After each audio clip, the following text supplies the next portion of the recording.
Sidelines with Rob Browne. Talk sporty to me. All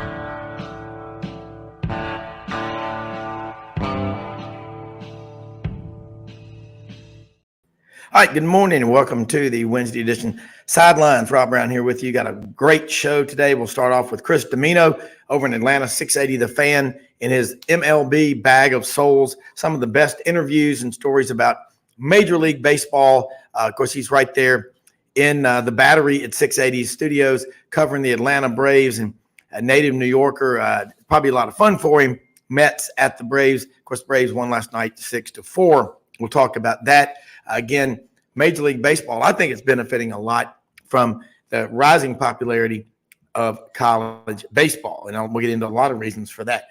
Second segment, Doug Dean checks in from Birmingham, the AU Dose. He has got a lot to say today, a lot on his agenda.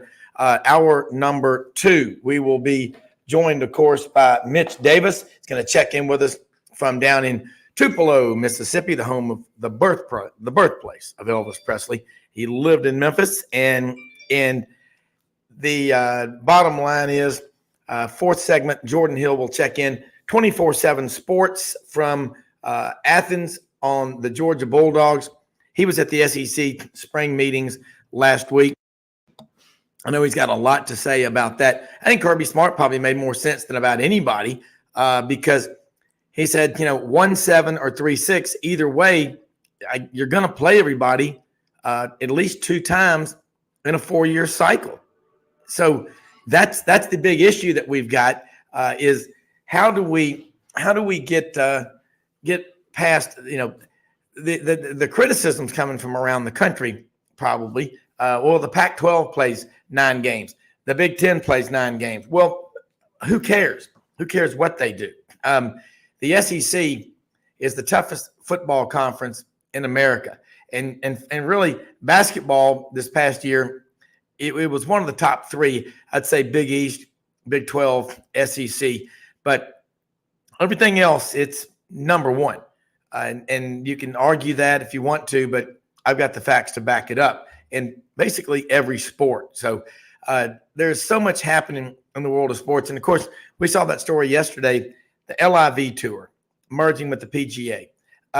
Monahan, the head of the PGA. Oh, this is and all these outraged people in the golf world about this tainted money from the Saudi Royal Trust and their role in a lot of bad stuff like 9/11 or whatever. And now again, in the end, they all can be bought. Everybody can be bought. So, we'll talk about live golf, PGA, and whatever like that. So, I think this is why I love baseball so much. Baseball it's an American game, and it is rising in popularity. Chris Dimino's on with us right now over in Atlanta. And Chris did one of my favorite things I like to do last night. We're in there in the den. My wife's binge watching something on Netflix called Dead to Me with Christina Applegate. I get on and I turn on the 680 app I've had on my phone for about 8 years, and I listen to, Ben Ingram and the Atlanta Braves broadcast as they beat the Mets 6-4.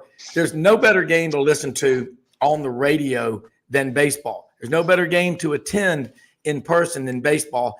You were on with us several weeks ago and had a lot of people listen and said, man, you got to get that guy back on because we love baseball. Nobody knows it. You can watch MLB Network. You can watch a lot of these guys.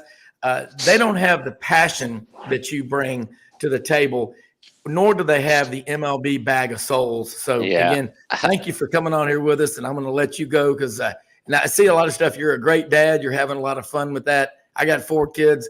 I'd give anything for them to be 6 and 8 years old again because they wanted to spend time with us. Yeah, I said the same thing. I had a daughter just get back from Germany. My other daughter was in Arizona for a week, and all of a sudden – I got people in the house again, and in August, they're both going to be gone. And as my wife said, I am not going to be a good empty nester. I found that out just last week. So we'll see. Look, I go on the air at 11 o'clock this morning, and certainly the Braves went over the Mets last night, what it meant, how it happened, all the things that you can sort of get into minutia and break down.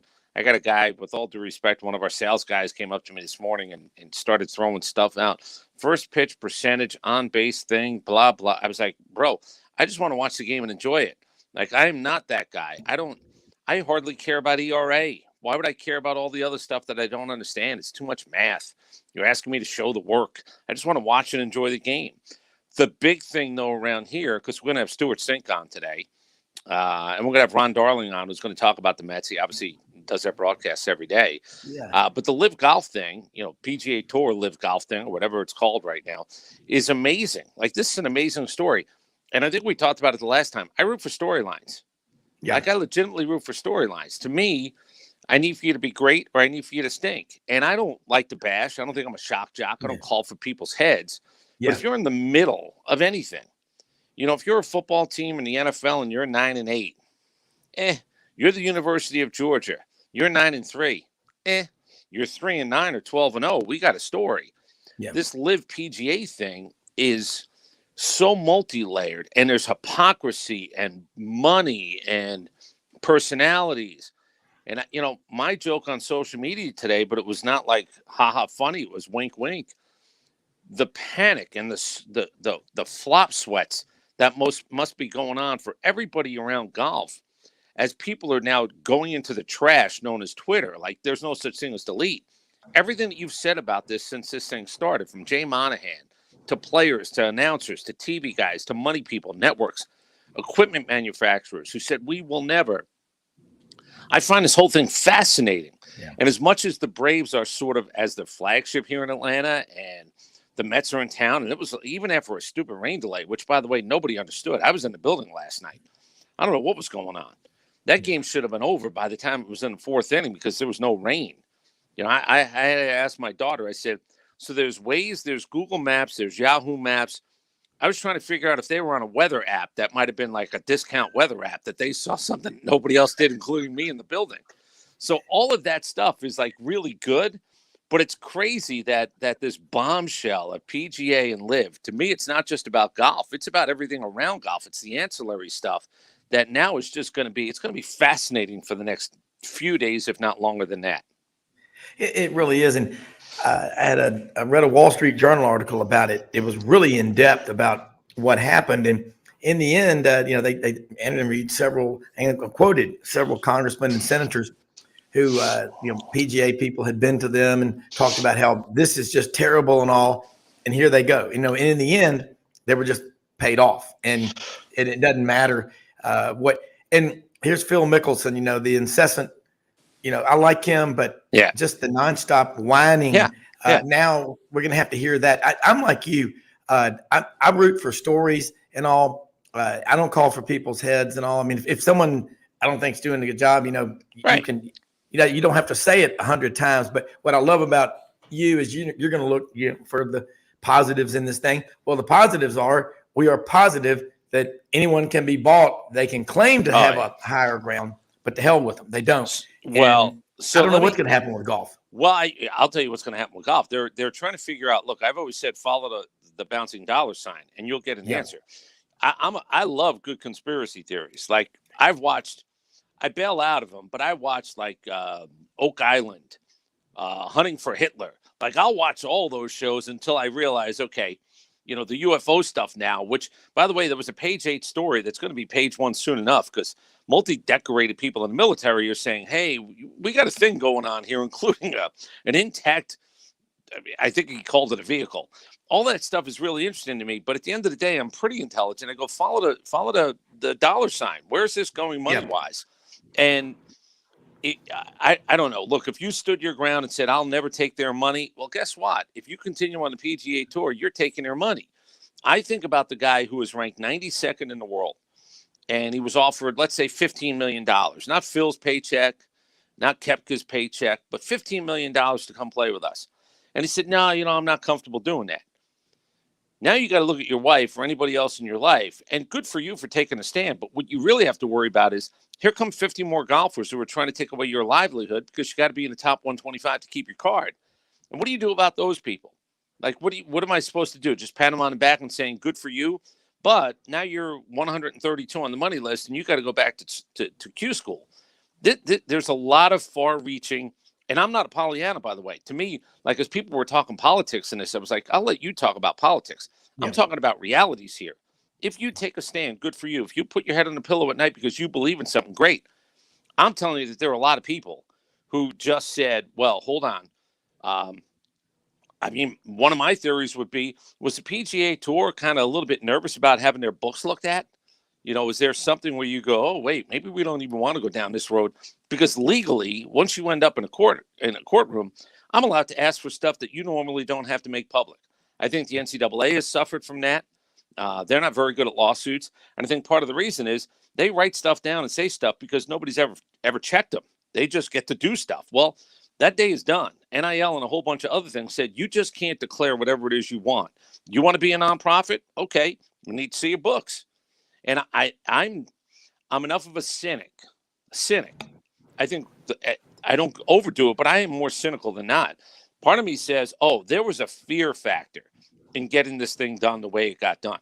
And to me, the fear might have been, you're going to have to open up your books. Whenever you get to a lawsuit and somebody says, well, you, well, show me. There's a judge, there's a lawyer, there are people who are going to say, you're going to have to prove what it is you're saying.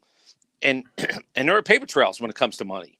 And I do think that part of me says that this thing really had to do with, we better settle this now because we do not want to have to do this in public. Yeah.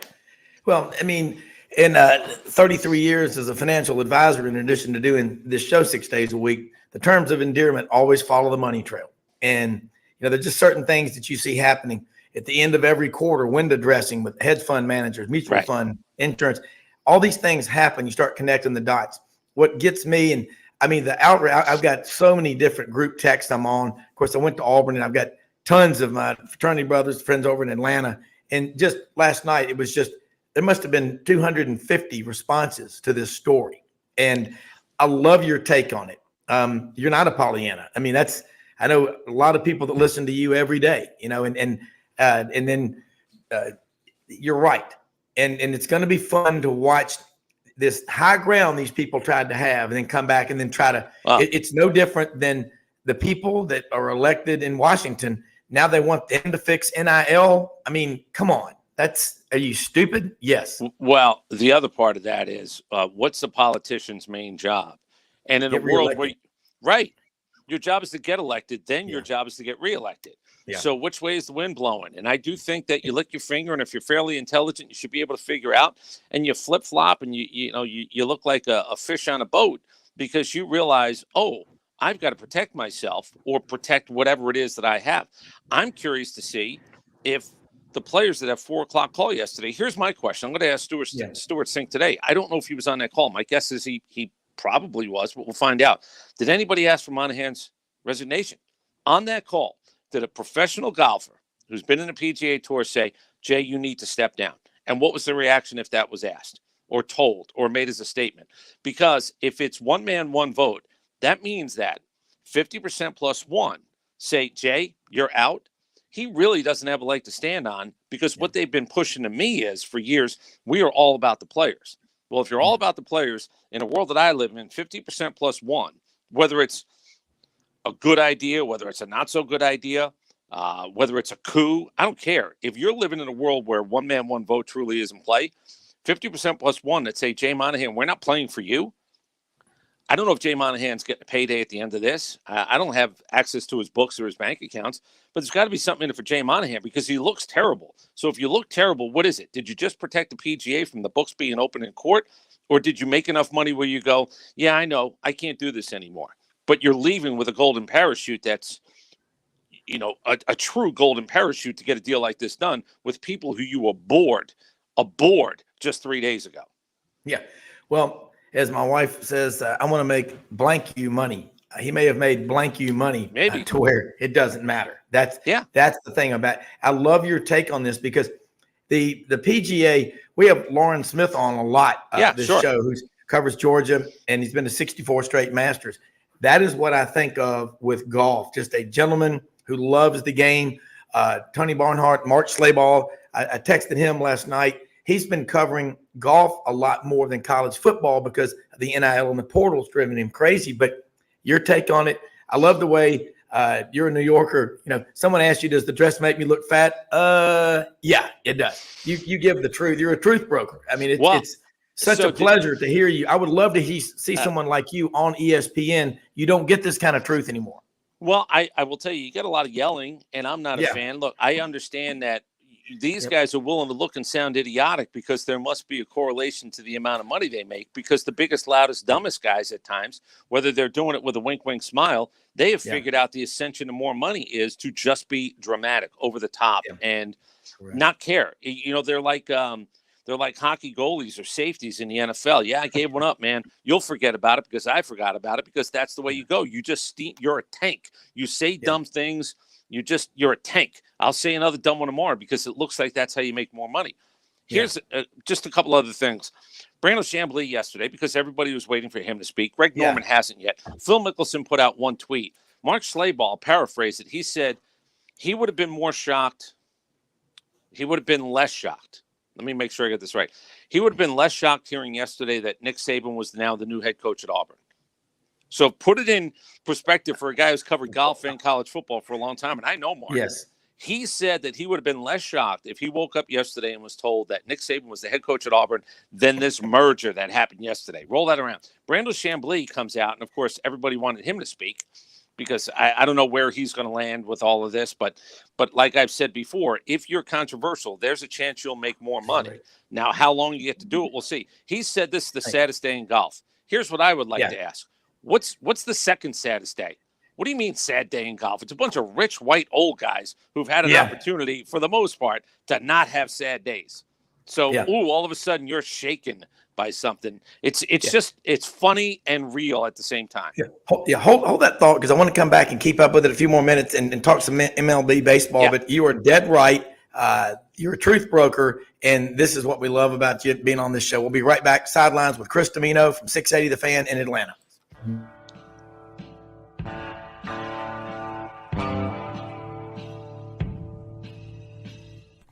Red River Ford and Toyota, located in Wynne, Arkansas.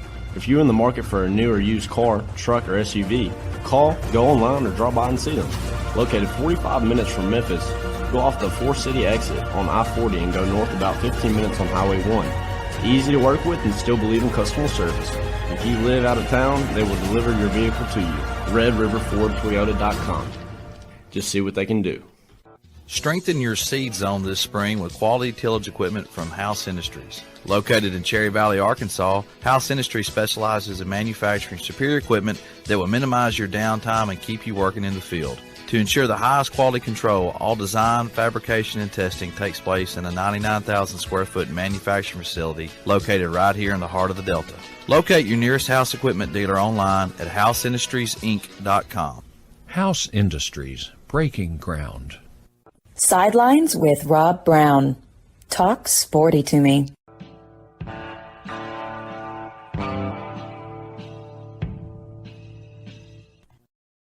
It's an interesting comment just from a listener. He said the LIV PGA is two little boys in a fight. One scared and the other is glad.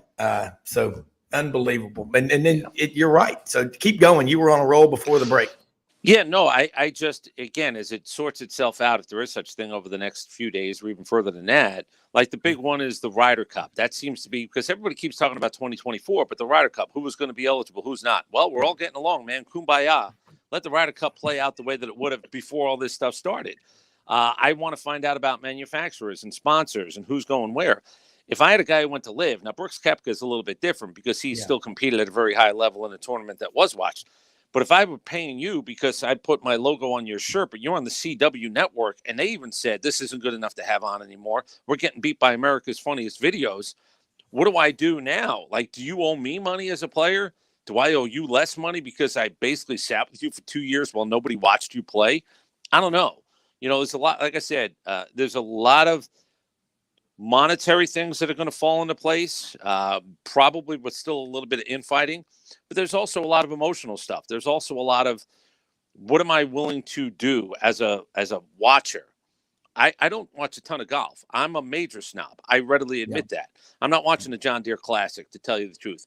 I watch a little bit of the Memorial. If I see on Sunday there's something interesting, I tune in. But I'm a major snob. This thing goes way beyond how much golf I watch. It's another one of those stories that you go, court, legality, money. It's got all the intrigue of a bad B movie. Now we'll find out if it's a bad B movie. Yeah, I mean, it's a great point. And the PGA, the Masters they're going to do whatever they want to do, but there are going to be golf tournaments where there's going to be compromise. And, I read in the Wall Street Journal, there was concern that family members of people who were killed on 9/11. And I remember that day like it was yesterday, coming into my office as a financial advisor, which everything we do comes out of New York. My sister lived in New York 3 years out of college, worked up there. So many of my friends, and my mother had been up there the week before, had been in one of those towers for lunch. I'm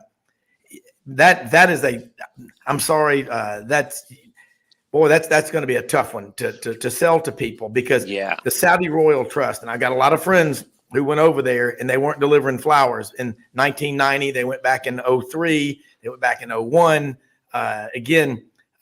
That's the tough part about it, because the Saudi Royal Trust, it's blood money. I've been in Chancery Court a few times. It's blood money.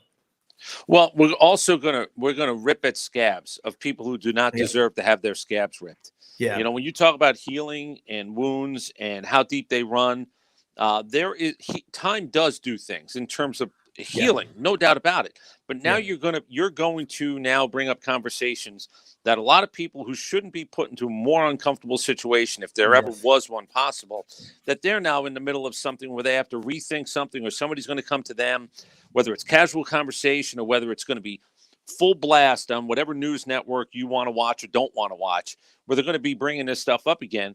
You gotta remember at some point, and again, it's probably not thought of enough, there's a human element to everything.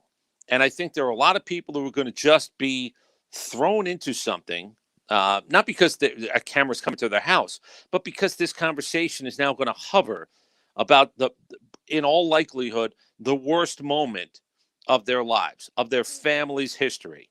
And I don't think enough people think about that. And again, I'm not trying to overblow this when it comes. It's golf. You get 72 holes to win or lose, come in 8th or come in 14th. I'm not talking about that. That stuff they'll figure it out and they'll distribute their money. But there are people who now have to sit and rethink about something that they've tried to push to the past, that now comes, even if they're not golf people, gets pushed closer to the front page for them personally. Yeah, no, it is going to be exactly what you just said. And that's what we don't want to happen, because, golf, the PGA, we thought there was somebody that was taking a stand, and it just didn't happen. And that's what we didn't want to see. And what is left, you look at college football, the NIL, the transfer portal and all like that, college, it's always been about the love of the laundry, is Ivan Maisel. I always like to give credit where it came from, but that's the quote that he gave. We've always loved that. You grew up in New York. Yankees fan or Mets fan? Mets fan. Yeah. See, there you go. And I've been an Auburn fan since birth, and I remember the 70s, 73 to 81. It was a tough time, but you're having a lot of fun now. Let me ask you this: as a baseball just purist, and I've never had anyone on the show who has the baseball knowledge like you, but Butch Thompson's on here a lot, Auburn's baseball coach, every week. Talked about opening day Major League Baseball rosters. There were 88 former SEC players there.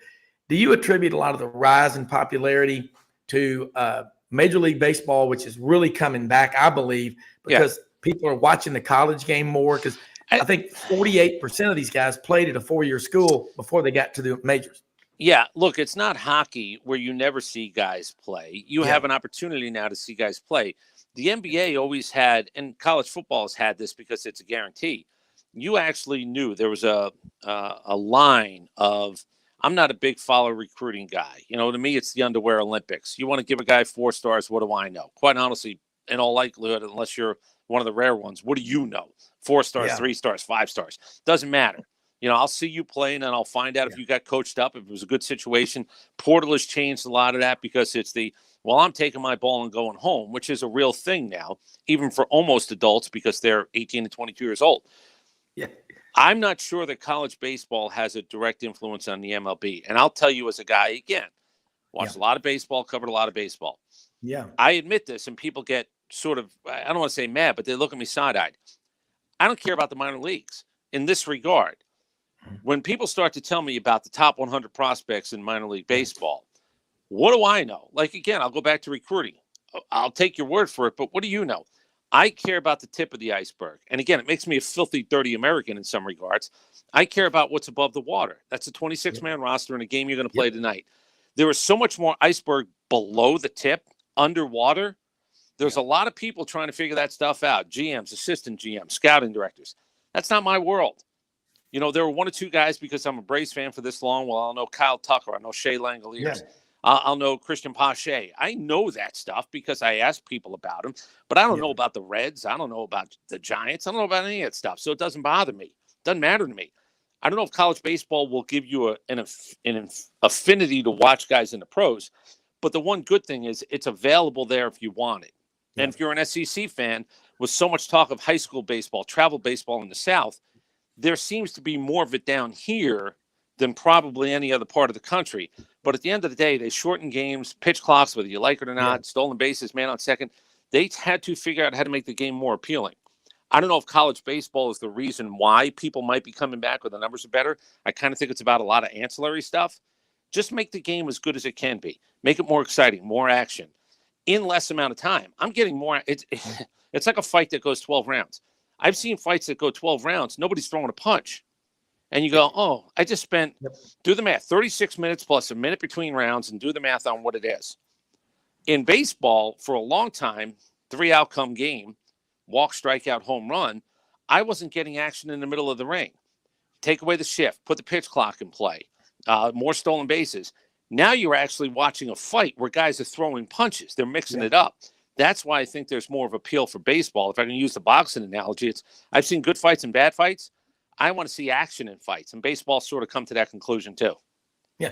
Listen, Chris, I know you got a big day ahead of you. Appreciate you being on here. Yeah. Your talk, my phone was just blowing up. They said, let him keep talking about golf, because you and Mark Slayball, Lauren Smith, Tony Barnhart, something about people in Atlanta and east of Atlanta. It's because it's close to the Masters. I don't know what it is, but great knowledge and great take on this LIV, the LIV, and the PGA. It's going to be fun to watch it. We got to get you back on again here more often, because again, growing up as a Mets fan, it could have been easy. I can tell you're a tough guy, because it would be easy to be a Yankees fan. I mean, and you're a Mets. My dad was born in Brooklyn. I was born in Brooklyn. And when the Dodgers left, he was never going to root for the Yankees. We waited like everybody else 5 years. Here come the Mets. They stink, but they're ours. I lost my Met card with a bunch of my friends in 99, because that was when I moved here in 93, and I officially said on the air, I know the players, I know the management. I'm now a Braves fan. I had seen my World Series, so all of that stuff had happened up in New York, and I gave in my Met card, and it ticked off a bunch of my buddies. But at that point, I said, good, because now it'll make it more interesting for the next handful of years if we actually both are good at the same time. Yeah. Listen, Mark Ham, his son, my friend, it's my wife's cousin, Will Ham, is an intern for the Braves. You're going to meet him this summer. Young man, he's a rising senior at Tennessee, and his job last year was driving Coach Heupel and the Tennessee coaches around on game days, and he wants to get into sports management. And I said, go see Chuck Oliver and Chris Dimino and Dan Matthews, because Dan and I were texting yesterday about some guests and all. But Will Ham, I said, just go learn, get on the back wheel of these guys, because they are elite. They're great at what they do, and they'll work your ass off. If he got a job here, and I've seen the stack of resumes, good for him. There must have been something on the piece of paper that jumped out, because there are a lot of people who apply for those jobs across the street. Good for him. I look forward to meeting him. Yeah, and my daughter lives 1 mile exactly walk, because if I go up there and go to Social Tavern or go to a game and I want to walk home, it's an easy trip, but I love it. And let people know how they can follow you, and we'll let you go and do it again soon. How can you follow me? I'm on 11 to 2 every day, 680 The Fan, 680 The Fans app. You can stream it at 680thefan.com. The Hardball Podcast, I got some news coming out probably next week about that, about another 10 episodes that are going to come out. If you like old baseball stories, first-hand conversations, that's there. And Twitter at Chris Dimino, if that matters to you. I don't do it very often. I think I have the right sort of mix of, here's the serious one, here's the one. Like if you just look this morning, you'll have an idea of what the Twitter follow would actually be if you want to do it. So thank you very much for the format for them, being able to pimp that stuff on top of it. Hey, absolutely love it. Look, that's what we're supposed to do on here is, but the main thing that is great about you is the bag of souls. I mean, I had so many people say, Tim McCarver's cousin was listening, Steve Phelan, my friend in Memphis. He said, get that guy back on. Next time you're on, I'm going to get Phelan on here with you. Tim McCarver died just here in the last couple of months. Had his funeral here in Memphis at St. Michael's Catholic Church. And he was true to his roots. Never forgot where he was from. But talking about baseball lowers the blood pressure. I'm just going to tell you. Yeah. So I'll give you an idea, and then I'll take off. Yeah. Ernie Coy. Nobody knows who Ernie Coy is. He's in the bag of souls because I spoke to Mr. Coy probably in 2001. Just look up Ernie Coy and look up this. Ernie Coy, Ebbets Field, first night game.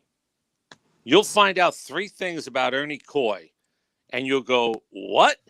That's the type of thing that I think baseball more than any other sport. It's not only statistics, but I think there are storylines in baseball of where guys come from, what was going on in the era they played in. And Eldon Walker would be the other guy. Not a lot of people know him. Look up Ernie Coy and Eldon Walker. If you want to go to Hardball Podcast, you can actually hear both of those guys. But those are the types of things that you get coming out of the bag of souls. Hey, appreciate all your hard work, man. Chris, have a great show. I'll be listening today. Thanks you. Appreciate it, guys. You Thanks. bet. Take care. You bet. It is Chris Dimino, 680 The Fan in Atlanta. And Doug, he's got this thing called the MLB Bag of Souls interviews that he's gone back and done. And it's just the who's who of baseball players, many of whom have gone on to the great diamond in the sky. But I'm going to tell you one thing, man. He's been in Atlanta now, 30 years? I like that. Gave up my Mets card. I saw the series. I'm all Braves. And college football, man. A lot going on. AU Dose in Birmingham. Spring meetings in Atlanta last week. You got a great list of things on your agenda, so I'm going to let you get rolling. Yeah, well, first let me say it was not pleasing to me to sign on and have baseball be a topic. It's still too soon. Yeah.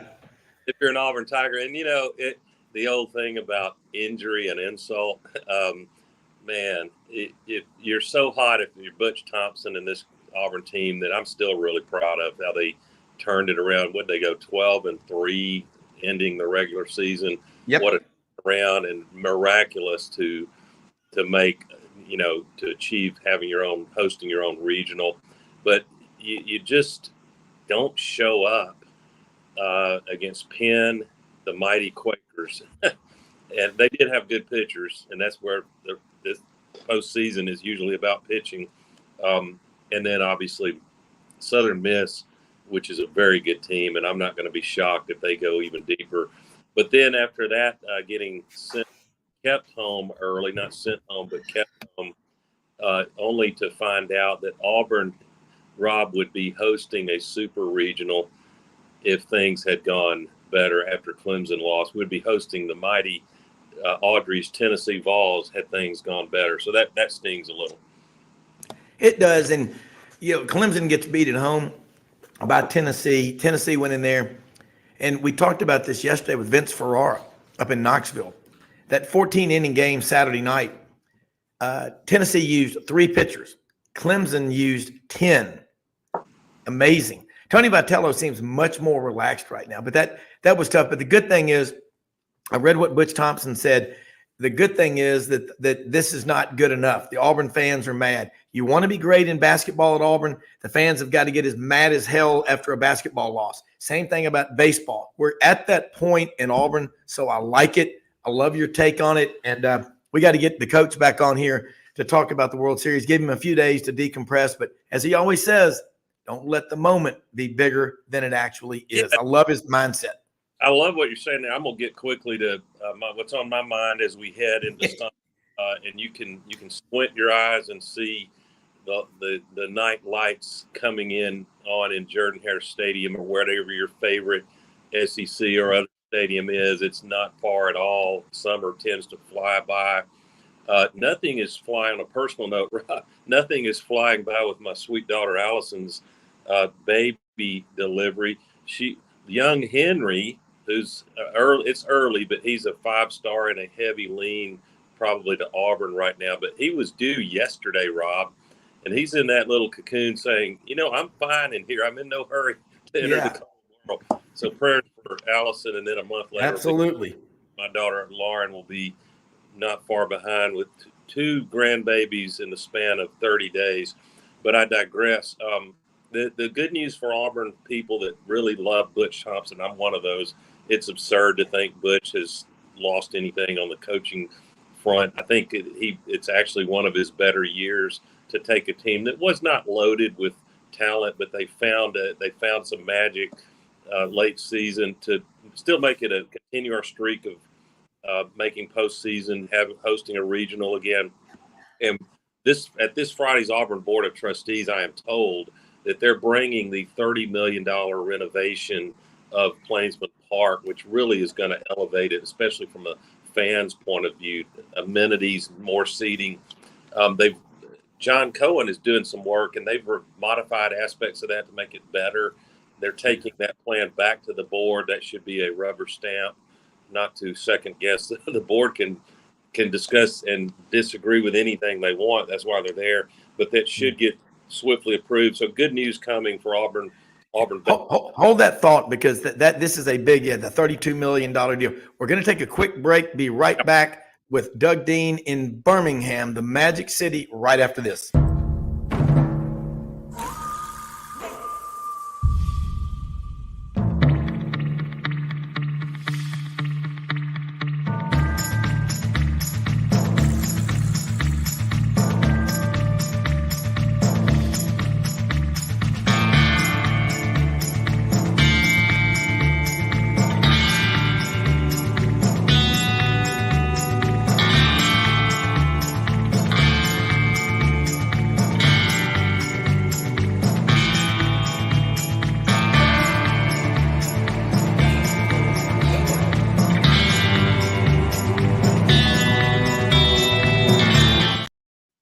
We're back here on a rumbleboxinggym.com/Midtown Memphis, one of our great sponsors. We have Ann Camp Lee opening up the first. She did April 17th of 3 locations in the Memphis market. This one's at 1835 Union Avenue, having a big open house this weekend. We'll get more into that as the week goes on. There are lots of opportunities for you to join now, specials on the memberships. It's Rumble Boxing right there, Union and McLean, 1835 Union in Midtown Memphis, across from the Walgreens. Incredible workout, dumbbells, all the star jacks, the burpees, the calisthenics. Then you get on the boxing. It is 15 3-minute segments, 45 minutes, which is the length of a prize fight. Speaking of prize fights, man, there was one down in Atlanta, the spring meetings, 1736. I'll let you take it from here. Yeah, I'm going to be brief on the schedule. SEC schedule controversy. Classy people say it that way, Rob, not controversy. British people do. Nigel. I'm sympathetic. I'm usually not to Commissioner Sankey, because sometimes I personally pick up on his Bronx or New York or wherever he's from brashness. It's probably useful to him in his line of work, but he's hurting cats, and you've got some ESPN quietly hoping that Auburn would the SEC would just be cooperative and move to 9 games, which would give a big fat payday to ESPN without paying for it. And not naturally, ESPN and Disney are mired in some layoffs and cuts, so they're probably reticent to want to flash in front of those poor, suffering, laid off staff and others that they're doling out major money for Deep South college football. But all that aside, Sankey was not able to herd the cats adequately to get 9 games for next year. So we go 8 games. I think that's much ado about nothing, because almost certainly by the time we head to the 25 season, there'll be a lot of momentum and pressure from all fronts, including Sankey, including our TV partners that will come forward with more cash to go to a 9-game schedule for the 25 season. So I personally am going to enjoy not having divisions next year, and it opens up some intrigue about getting to play teams that Auburn and everybody in the league hasn't had on their schedule a long time. And I'm rooting for Auburn to get the trip to Austin, or the Longhorns come to Jordan-Hare Stadium if they're brave enough. I hope you're listening, Longhorn fans. Yeah. So, I don't think it's the end of the world. I think it's just a short-term setback. Is that kind of how you see the landscape? It's a temporary, it's a stopgap measure is all it is. Kirby Smart said it best. He said, look, it's a bunch of people getting all worked up about nothing, because 1-7 or 3-6 essentially you're going to play everybody twice in a 4-year cycle, which is a good thing. I go back to when we started the show in the fall, August of 2019. Uncle Charlie, my good friend, Vol for Life, had an algorithm back then in a 14-team SEC to where everybody would play. If you stayed at a school for 4 years, you would play home and away. He put that thing together. Then that was, of course, before Texas and OU joined the league. But I've been to Austin for an Auburn Texas game. I've seen Auburn play Texas in Auburn. I've seen several of those games. It's whatever you want to say about Texas. When they come to town, it's like getting the band back together. You know, the Stones going out on tour in their 80s. They'll still be doing it. Maybe when they're 80 years old, Led Zeppelin will take the $800 million that Richard Branson's offered them. But Texas and OU, for you and me and a lot of our listeners, they're like those 60-year-old, never before seen naked photos of Marilyn Monroe. There's just something about those programs. They're iconic, and they're part of the TV aristocracy that we grew up with.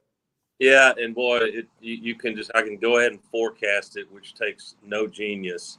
The first time the Longhorns come to Jordan-Hare Stadium, there will be a line from the tailgate tents all the way to Donahue to get a selfie with Matthew McConaughey, right? And, all right.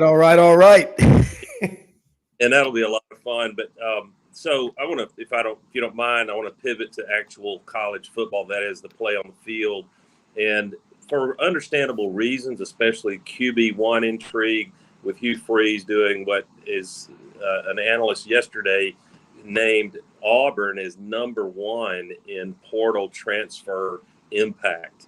And Peyton Thorne, the QB, coming to Auburn with every opportunity to seize the QB1 job. Robbie Ashford and possibly Holden Gardner are going to have something to say about that. But I would say that the smart money, for a bunch of reasons, is on the guy who's got 2 years of quality experience and some good numbers to back it up. And also some numbers to make you concerned going up against SEC defenses. So a lot of everything I read seems to be about 70% tilted to Auburn's offense and how that might turn around, which is why I'm going to be contrarian, Rob, as an investor here on content on your show, and talk Auburn defense. I just haven't heard enough of that.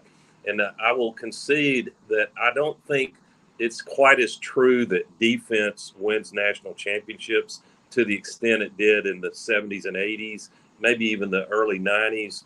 Now the rules and the refereeing seems to tilt in the favor of protecting the receiver, calling PI a lot, not letting defensive backs be handsy as much, and then protecting the QBs.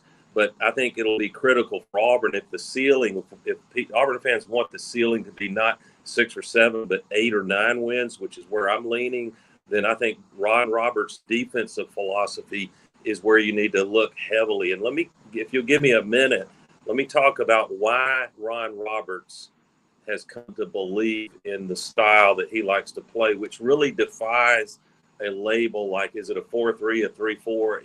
Yes and no.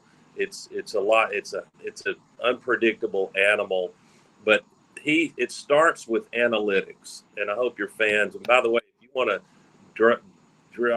drill deeper, that's hard to say, Auburn fans or any fans, to what Ron Roberts believed, go look him up on CoachTube.com, and for a tidy, 10 or $15, you can actually go through all of this course he offers online with video clips demonstrating his philosophy.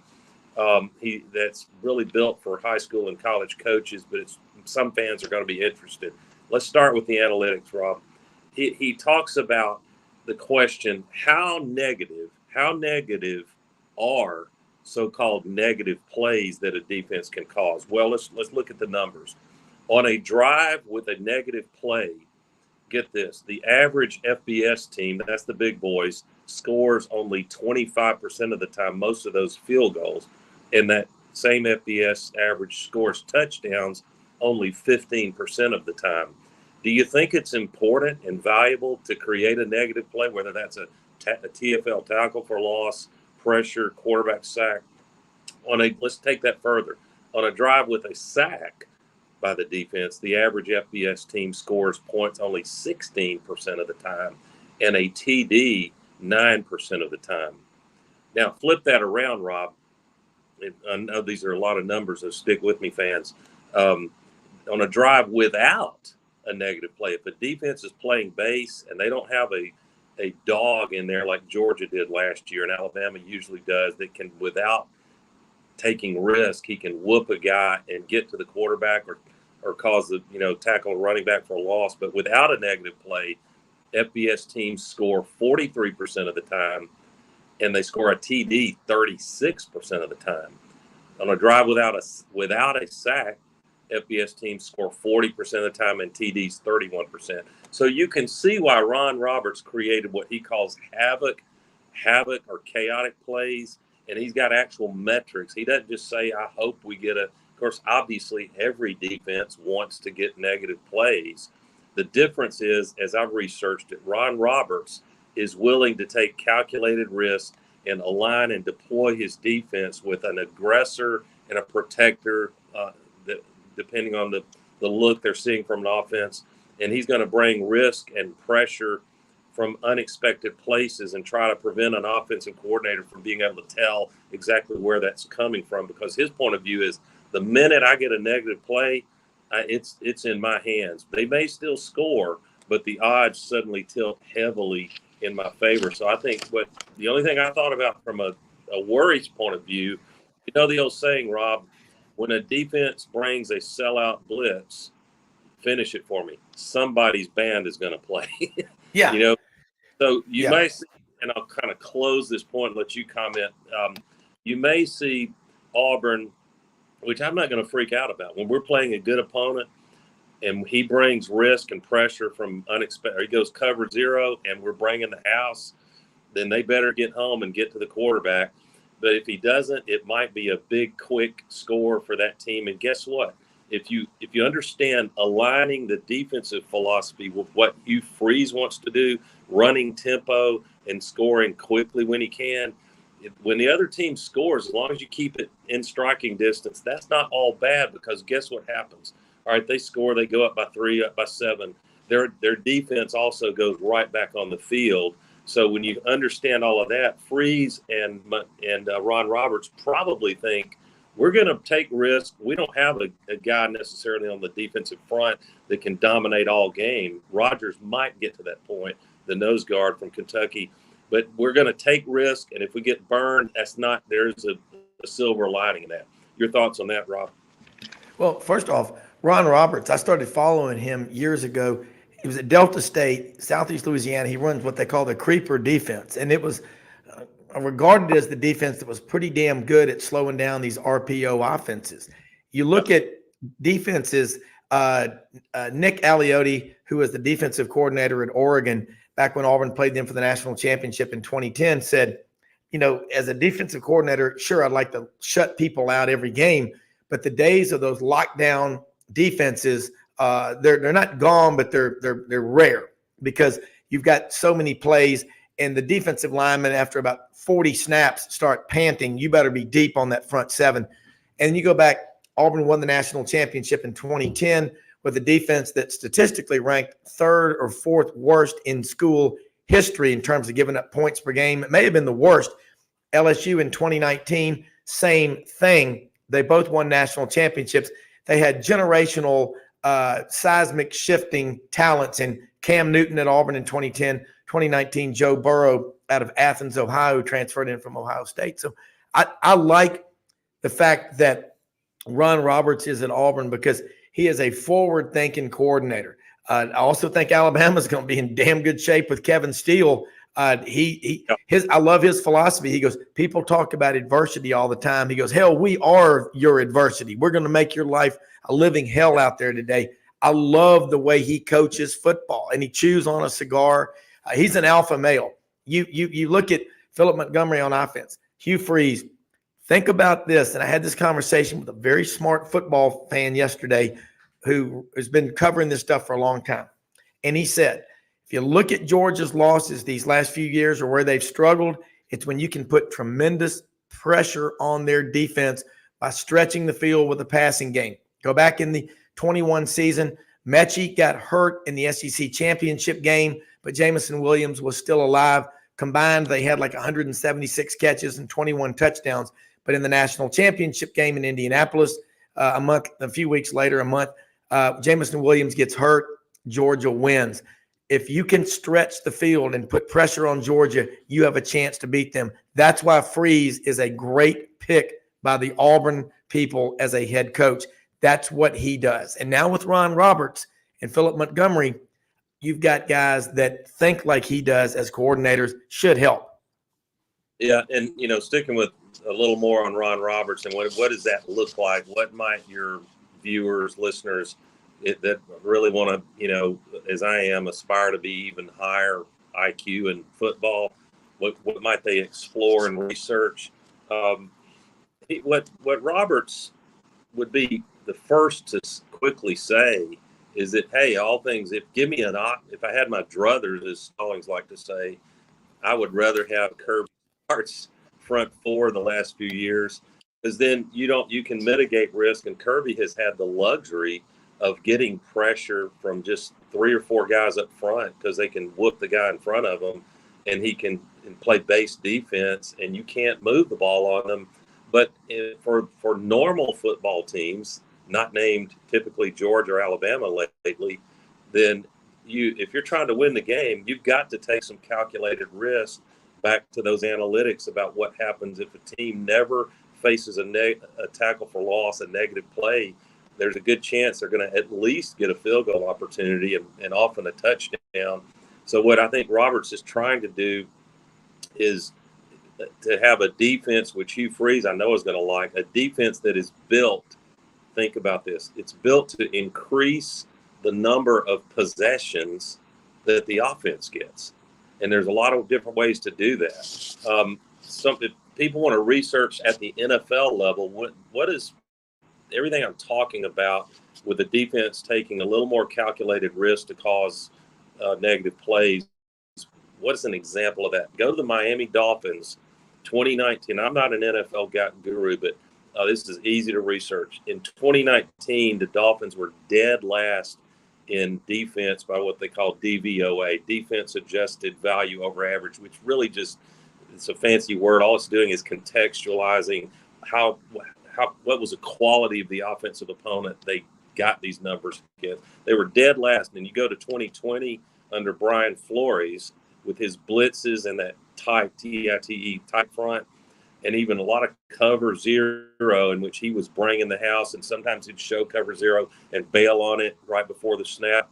The Dolphins quantum leap to 11th overall defensively and 6th in the NFL in passing DVOA. So they did that as a result of fronts and pressure packages and more risking. He did not have dominant players up front, but he did that, and that's a very good example if people want to research it on YouTube about what I think Roberts, he's going to pick his spots. There will be teams that Auburn faces that Roberts will not need to. There's about 5 or 6 opponents we should be able to line up and just mash Rob and not have to take that kind of risk. But you better believe when we get to that 4th Texas A&M game, followed by Georgia on September 30th, one on the road at College Station the 23rd of September, you're going to see Ron Roberts unleash some of his high-risk, high-reward defense. And I, for one, am glad to see it rather than bend and break.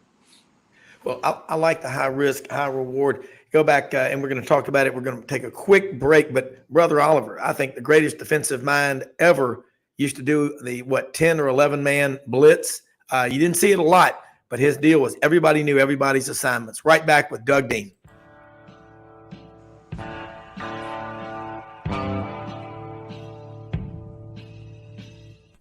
Red River Ford and Toyota, located in Wynne, Arkansas. If you're in the market for a new or used car, truck, or SUV, call, go online, or drop by and see them. Located 45 minutes from Memphis, go off the 4-city exit on I-40 and go north about 15 minutes on Highway 1. Easy to work with and still believe in customer service. If you live out of town, they will deliver your vehicle to you. RedRiverFordToyota.com. Just see what they can do. Strengthen your seed zone this spring with quality tillage equipment from House Industries. Located in Cherry Valley, Arkansas, House Industries specializes in manufacturing superior equipment that will minimize your downtime and keep you working in the field. To ensure the highest quality control, all design, fabrication, and testing takes place in a 99,000 square foot manufacturing facility located right here in the heart of the Delta. Locate your nearest House equipment dealer online at houseindustriesinc.com. House Industries, breaking ground. Sidelines with Rob Browne. Talk sporty to me.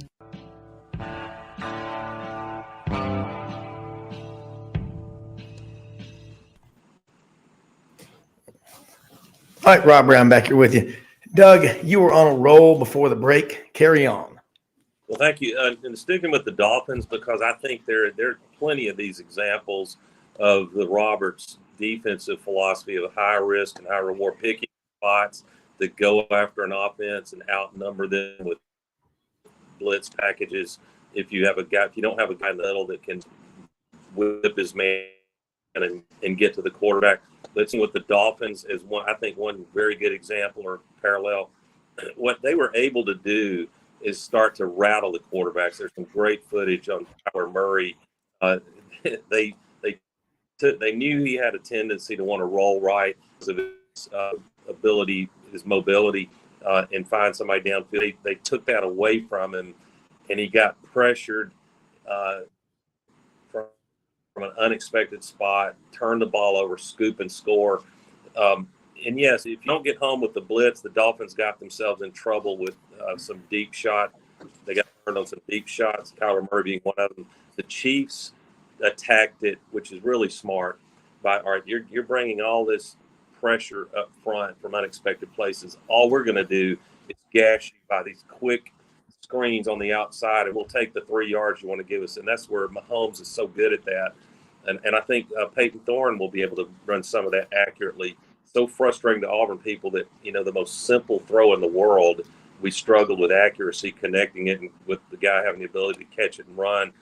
I just look forward to seeing a philosophy that's aggressive. I think it will play well to fans.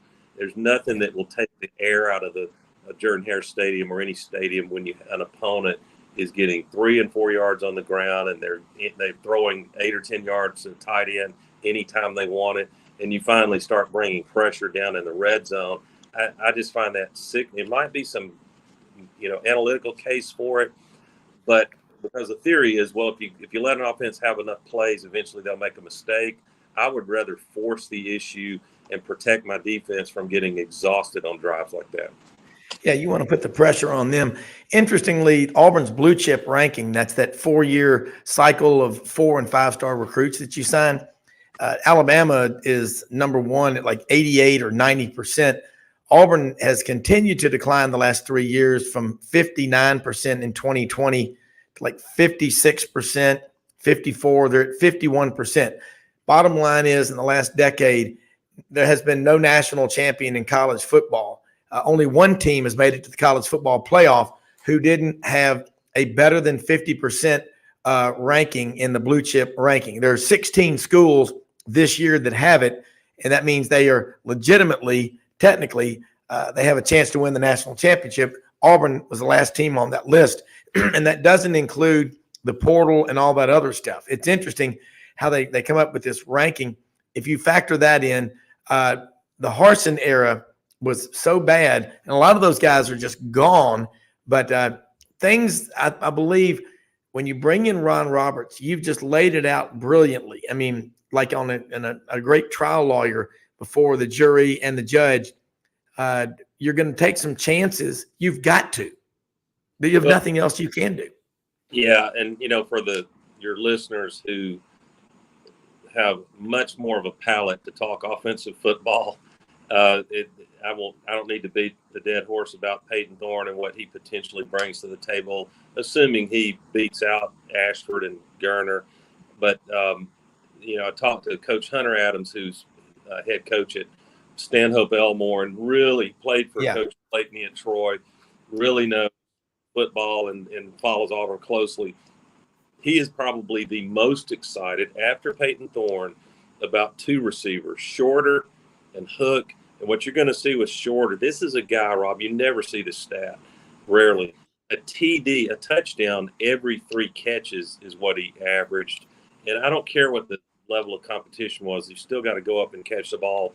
And then Yeah. Hook is a legitimate red zone 50-50 ball guy. So those are 2 receivers when you add Rivaldo Fairweather that it'll be exciting to see those 3 split out when you're down inside the 20 and they have to decide, is Auburn going to run the ball here straight up the gut? We got to account for that. Or are they going to give a 50-50 ball to one of these receivers that are big and have a wide catch radius? Well, that's what you just described right there. It's what puts a lot of stress on opposing defenses. I mean, and that's it. Hey, stay on with us, Doug. We're going to have Mitch Davis. We're going to talk some SEC and super regional college baseball. But I totally agree with you. Rivaldo Fairweather from Florida International is a big kid. He's a great athlete. Look at Brock Bowers' numbers at Georgia. He's caught 1,824 yards worth of passes in 2 years, 20 touchdowns. He's run the ball 9 times, 110 yards, and 3 more touchdowns. Georgia, in their history, going back to 1892, it's only had 1,000-yard receiver. They really hadn't used it. They'd never emphasized the passing game, but that was Terrence Edwards out of Sandersville, Georgia, Washington County High School. So now you got a tight end that has – look at Gronkowski's numbers in the NFL, almost 9,000 yards. He played his college football at Arizona, and he is a freak athlete. Brock Bowers is that good. This Rivaldo Fairweather, from what I've been told, is a potential guy that could shift the paradigm in any game. He was not, when he was in high school, he was maybe a 2-star. I don't care. As Butch Thompson says, players can get better. Yeah. Well, it'll be fun watching it. Both the NFL and certainly Georgia the last couple of years have the tight end is everything. And those guys that talented, they don't look like a tight end when they go out in a route. They're a mismatch for safeties, much less linebackers. Yeah, it is true, man. But Doug, that was brilliant stuff. Looking at the analytics, because that's how you find out why things happen. They're numbers. You just start looking at the charts and this stuff about Ron Roberts. Going to take some chances. Not going to have to all the time, but they're going to be games when they have to. And why go into a game if you're a 20-point underdog and not take a hell of a lot of chances? You be their adversity. I love the Kevin Steele philosophy. And by the way, I know exactly the pregame lock was against Washington in Atlanta, and Kevin Steele, boy, you wanted to run through a wall. You're going to be 3-5, can't sleep on the plane. So Kevin, I was do for next Saturday, have his players at peak motivation at kickoff. Yeah, I was at that game. Golly, incredible atmosphere there in Atlanta. So, Doug, hang on with us if you can. We're going to talk some baseball. Mitch, you're a baseball junkie. We had Chris Dimino on in that first segment, 680 The Fan over in Atlanta. The Bag of Souls, because we talked a lot about the PGA and the LIV merger. The high ground that the PGA people had taken, Monahan, boy, they said he had a, quote, heated meeting with fellow PGA golfers. That's probably an understatement. The question is, how much money did he get paid? That's what mattered. Did he get blank you money, so much money that he can say, I don't care, I got paid for this? But we talked, Chris Dimino was right there in the Battery with the Braves. I asked him about college baseball's popularity, helping Major League Baseball. These super regionals are big. They're really big. Your Kentucky Wildcats are going to Baton Rouge to play in the super regional. This is a great thing happening in college baseball because I think it's annuitizing and drawing in more fans that are going to naturally go on and watch more Major League Baseball. Rob, I had to unmute myself. Thank you so much for having me on, Doug. It's good to see you as always. The thing about Major League Baseball, Rob, and I've been very big on this on Twitter is, college baseball fans, and, I'll take me, for example. Yes, I'm a Cardinals fan. I've been a diehard Cardinals fan all my life.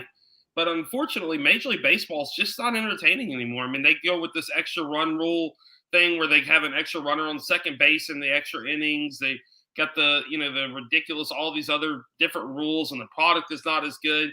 to me, Rob, if I'm being honest with you, and I'm being honest with Doug here, after college baseball is over, I take about a month off. I start writing, some college ball previews, and that's when I start interviewing my college football coaches and getting ready for the season. But really, truthfully, Rob, there is no better product for baseball, for a true baseball fan, than college baseball. I mean, we have here in the SIP. I mean, Southern Miss, man, they were hosting a super regional against the University of Tennessee, which is going to be phenomenal. I know a lot of Tennessee fans are upset. We can talk about why Southern Miss is hosting the regional rather than Tennessee.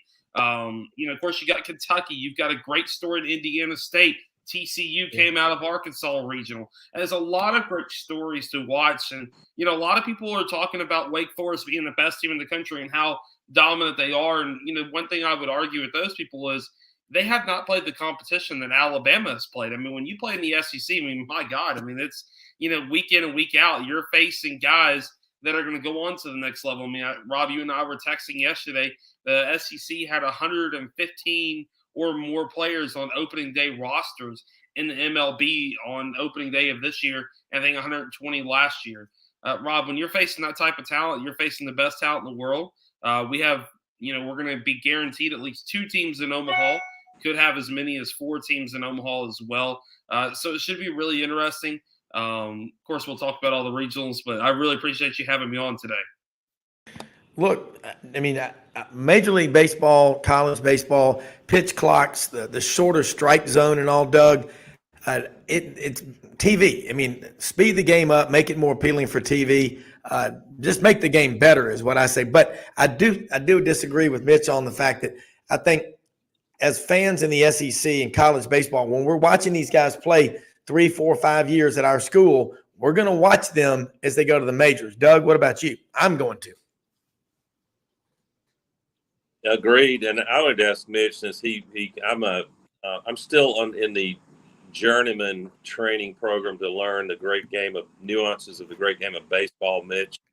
So I defer to your knowledge since you really are all around it year round, and I agree with everything you said about MLB that they're in danger of losing some firepower with advertising and TV markets, shall we say, until September-ish every year if they don't be careful about the brand and product. I wanted to ask you, looking at what we've seen with the postseason in college baseball to this point, and several surprises, asked Vanderbilt and a couple others, Vanderbilt in Florida in the SEC. Do you think that, let's put a cliche to the test with what we've seen. People like to say, because it's true most of the time, that dominant pitching is what you want to bet on. But we've also seen an explosion of scoring and just hot bats. What do you think is going to be more valuable? I know the answer is both, but do you think the story as we get into the super regionals is going to be who's got the dominant first couple of aces to win the first game and have a chance to advance to Omaha? Or do you think it will be all about the bats getting hot? Really, truthfully, I mean, when you get out to Omaha and you get out in that warm climate out there, it's about the bats. I mean, you got teams that can hit the ball around the yard. I mean, last year we saw Ole Miss with Tim Elko, Kemp Alderman. That was Jacob Gonzalez is a hell of a team last year that Ole Miss had. They, struggled in the SEC play. They were last team in. They won the national championship. When I look at this field, who's left, the 16 teams that are left, I look at, I'm not just saying this because I'm a Kentucky fan, but I look at Kentucky, who plays small ball, who steals bases, who gets base runners. And there was an article the other day, I think it was on the Courier Journal, where they talked about Kentucky, taking hit by pitches because Kentucky's not afraid to be hit by a pitch. We saw them get hit 26 times over the last weekend in the Lexington Regional. They almost got in a fight with Indiana both games after the Indiana pitchers were drilling the Kentucky batters. I think they gave them 10 extra base runners, and the total is 2 games. Kentucky does that well. Another team that does that well, TCU. We saw TCU get hot in the Fayetteville Regional. I think on the rain delays kind of mess with my perception here. But Saturday, TCU scored 22 runs, I think, against Arkansas in the Fayetteville Sunday, Regional. yeah. Yeah, so something of that nature. And you got Tennessee and Southern Miss. When I look at that region, I'm fired up about that region. I try to get down to Hattiesburg, but unfortunately, I've got to do some obligations with Cotton States Baseball League, which, by the way, Rob, I'm going to start doing broadcasting for them next weekend doing some stuff with Max South Sports. So should be a lot of fun there.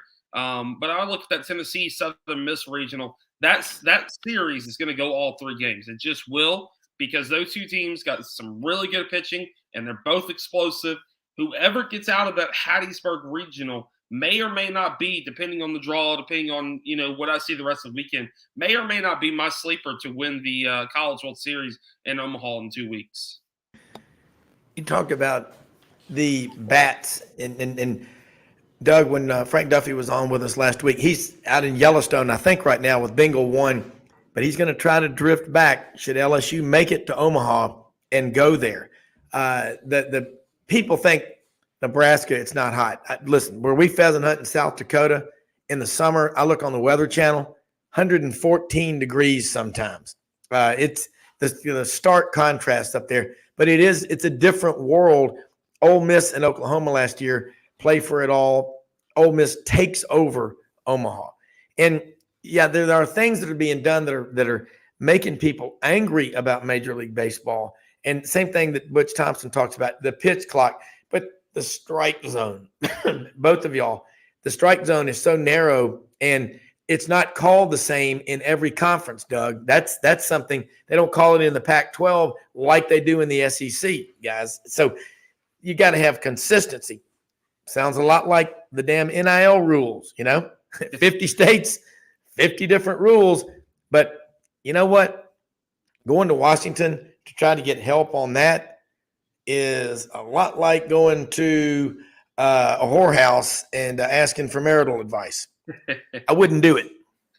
I'm not Rob, you and I have, kind of disagreed a little bit on NIL. I think student athletes, if they're good enough, let them make the money.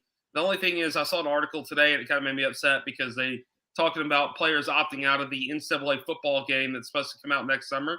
I know you guys probably don't play video games, but the college football 14 is still plugged in, literally right beside me. I play it every day. I've got a dynasty mode. I've won 3 national championships with Kentucky, 2 national championships with Memphis, and a national championship with Southern Miss. So I've kind of gone around the map a little bit on the college football 14. But Rob, you talked about NIL and you talked about this, and I saw something today where SEC schools paying on baseball.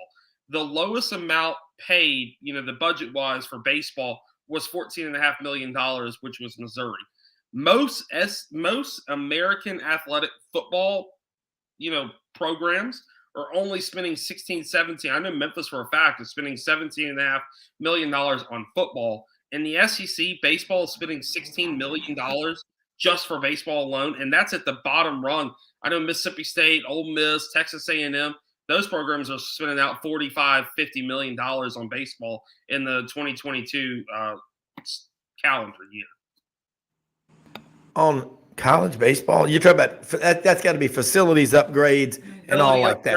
That's coaches' contracts, that's recruiting, that's everything that comes along with baseball. It really just means more down here in the South. And, Rob, we'll jump into this. And Doug, the thing, a lot of Tennessee fans were upset about Southern Miss getting the host site. A lot of them are still upset about that. What it boiled down to is Southern Miss has better facilities right now, as of right now, because Tennessee has not renovated Lindsey Nelson Stadium.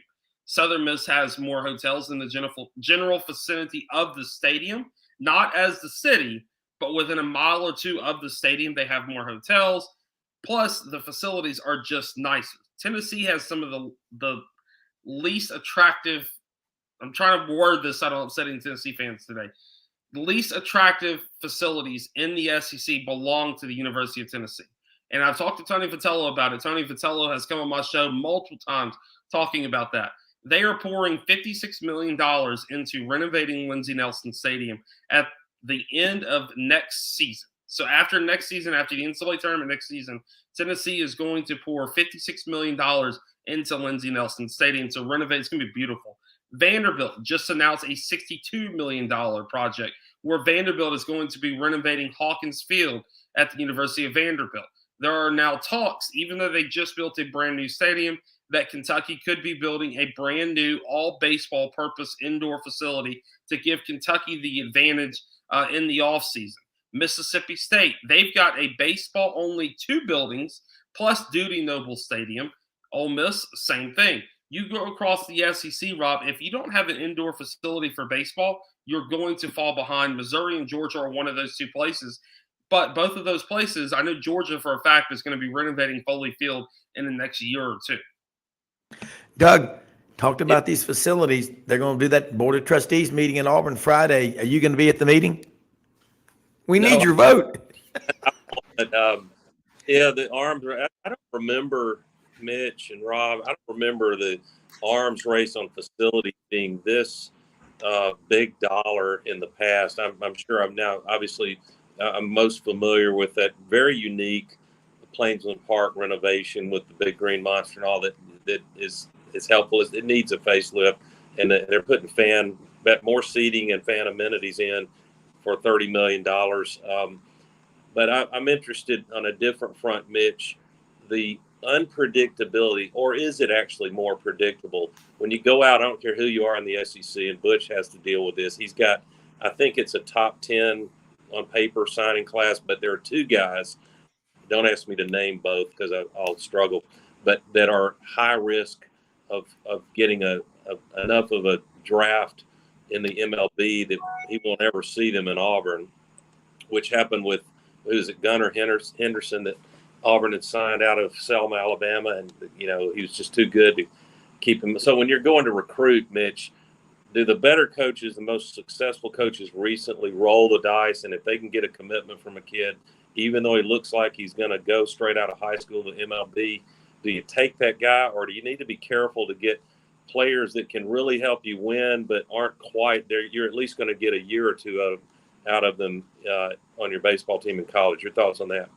As I've seen, throughout the last 2 or 3 years with NIL, with these collective bargaining things that each school has, they're using the NIL stuff to recruit some of these top name players. I know for a fact there are a couple SEC schools that I will remain nameless that get big recruits in baseball, but use the NIL collective. I know, for a fact that Ole Miss uses the Grove Collective as kind of that buffer a little bit between, hey, you know what, you can come to Ole Miss, so you can get a 4-year education. Even if you leave early, go to the pros, you're still welcome back to get your degree. I know Ole Miss, Mississippi State, a lot of those programs are using those collectives in order to recruit these kids, and that's what we're seeing across the board in baseball, football, basketball. I mean, the one thing that hurt Kentucky this past season in basketball with Oscar Tshiebwe wanted some extra money because, let's be honest, he was the best player in college basketball 2 seasons ago, still one of the best college basketball players last season. He wanted more money from Kentucky because he wanted to stay at Kentucky. His parent, his mom is from a different country. They don't have a lot of money, but Kentucky does not have a collective for basketball because John Calipari refuses to kind of inept himself up to terms with the current situation in NIL. John Calipari believes that he can keep it all in the house. He believes that, the NIL collectives are dumb and, football's got one, baseball's got one, and so on. And they're doing really well in recruiting.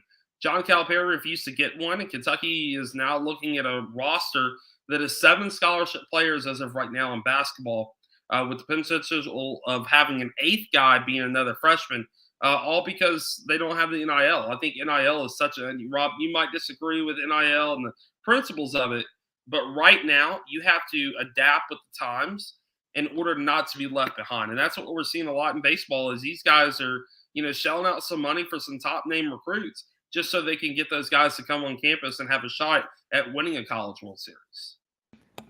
Well, the biggest problem in baseball is, and you make great points, is the 35 players, 11.7 scholarships.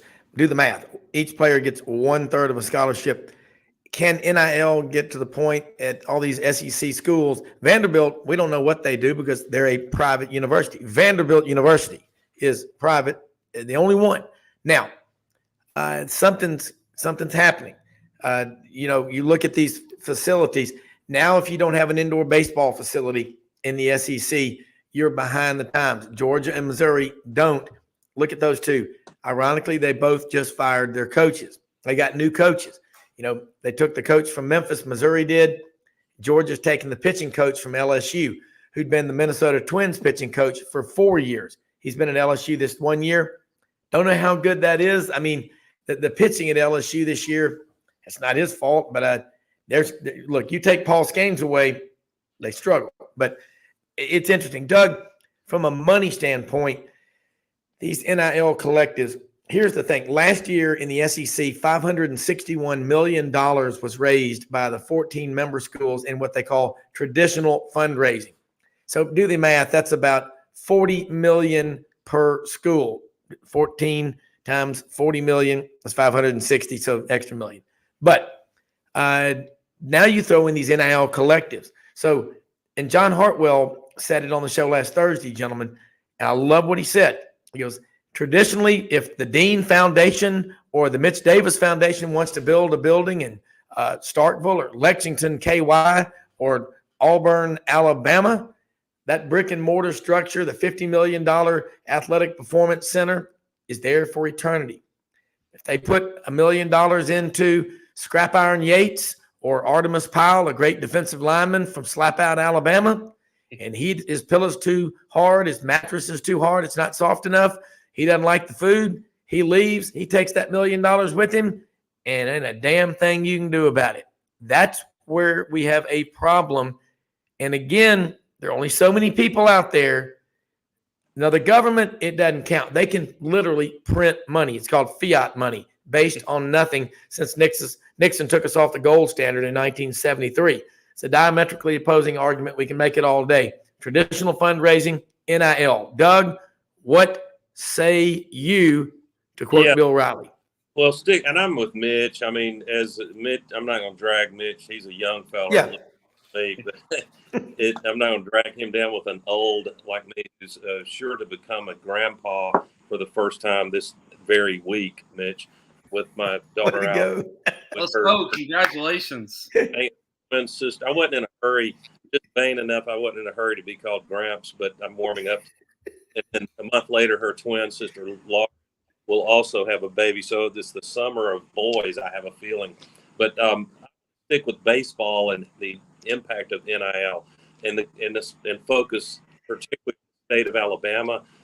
Both Alabama and Auburn coaches would happily tell you that because of our backwardness in this state about the lottery, and we can have a moral discussion around gambling another day, but Auburn and Alabama operated at a distinct disadvantage in baseball recruiting for reasons y'all both understand.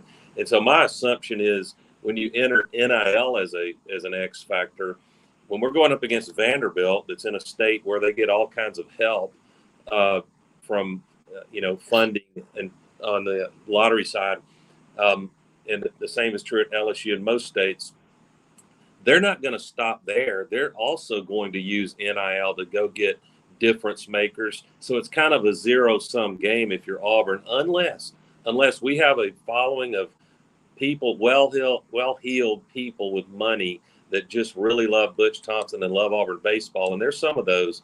And because you don't need to go get 10 or 15 stud difference makers, but you need a couple or three, especially pitchers or elite hitters. And then all of a sudden Butch has a chance to elevate, as he's done really the last few years. I mean, you can't ask to be in Omaha every year, but I think we're positioned. And now the question is, as much as Auburn people love football and love basketball with Bruce Pearl now, is it diluted to the point that there's only scraps left from the table for Butch Thompson to get NIL money? Your thoughts, Mitch?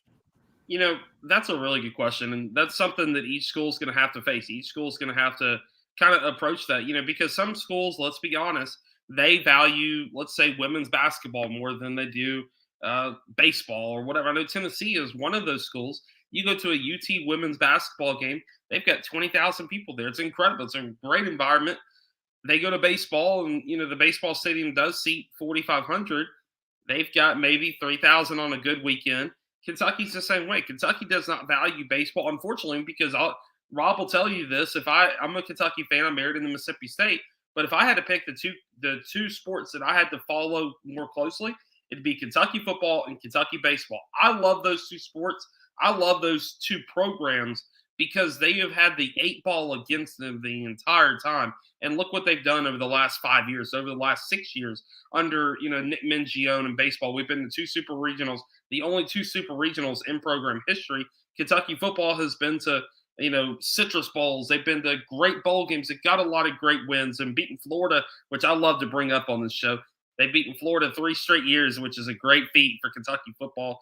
But it's just one of those things where it all comes down to what the fan base values the most. I know at Mississippi State, I mean, it's baseball first, then it's football. Then Mississippi State. I like to give them credit because they are some of the greatest fans in all of college athletics with the way that they support the Bulldogs. I mean, whether it be badminton, tennis. I mean, I've seen a volleyball game at Mississippi State draw 5,000 people there at the old field house. I mean, Mississippi State fans, they care about their program. And the same thing with Auburn. Auburn has some of the best fans in the SEC. It all comes down to what your fan base values. Ole Miss, they value baseball more than anything else. Mississippi State, LSU's a weird just athletic department. They value everything. I mean, those Cajuns, I don't care what it is. They want an excuse to drink bourbon. They want an excuse to eat some jambalaya and come together as family. Florida is the same way. It all really comes down to what your athletic department values the most. Yeah, and that's why I always tell the great Duff, as I call him, Frank Duffy, who lives and breathes LSU everything, that, if I were ever exiled from the Auburn family, I'm trying to avoid that, LSU would be at the top of my list because if nothing else, they have more fun than any fan base I know. That's how I am. Look, I'm 3 weeks away. My dad, 3 weeks before school started, was a preferred walk-on kicker on the LSU football team, going to study landscape architecture, and a slot at Auburn opened up back then, API, Alabama Polytechnic Institute, and he chose to go to Auburn instead of LSU. But I've always listened to WWL AM 870 out of New Orleans, the Golden Pipes of John Ferguson, Jim Hawthorne all the years. I've always there's something about it. I guess being an Irish Catholic, I got a lot of LSU friends in Memphis, and they are fun people, Doug. You know that, and Rob, you know it, Mitch. Before I cut out, Rob, this is a little rowdy, but Duff would appreciate it.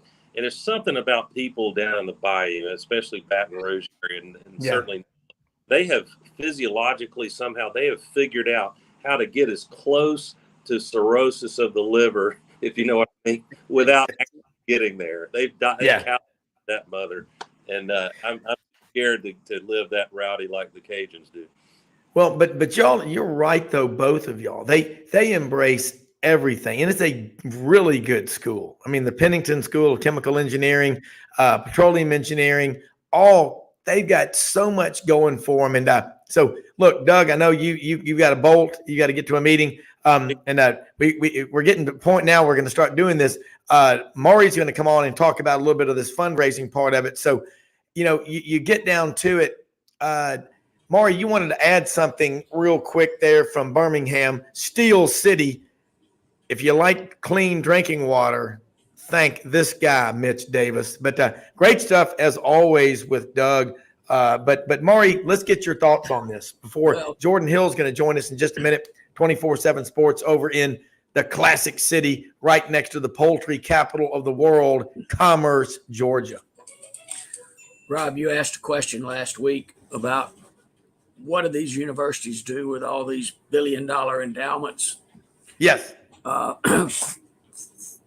For the most part, they pay scholarships and professorships from the proceeds of those endowments. Billion-dollar endowment is going to produce probably 40, maybe $50 million in cash each year that can be used to pay scholarships and professorships. And you've got restrictions, so-called restrictions on what you can pay a professor. So alumni endow professorships, which allows the dean to use that additional money to recruit a particularly well-qualified professor to the university. Same thing for student scholarships. You get corporate donations, and the dean can slice that up and stack the scholarships and that sort of thing. So it takes an awful lot of endowment money to fund cash every year. Okay. And I get a lot of people you're in my common organization, Rob, saying, let's create an endowment. Well, that's fine, but I'd rather people give $500 a year that we can spend than put $1,000 into an endowment. So that's one thing that I wanted to mention. To respond to your question, what do we do with all these billion-dollar endowments? The other comment that I find very interesting is what John Hartwell said. You put money in a kid's pocket and he can walk off of campus. Yeah. Yep. That's a That's great point. And I wouldn't dare do that. Yeah. I don't care who it is. I ain't giving a penny to an NIL account. And bless my heart if I'm unloyal for that, but I'm not going to do it.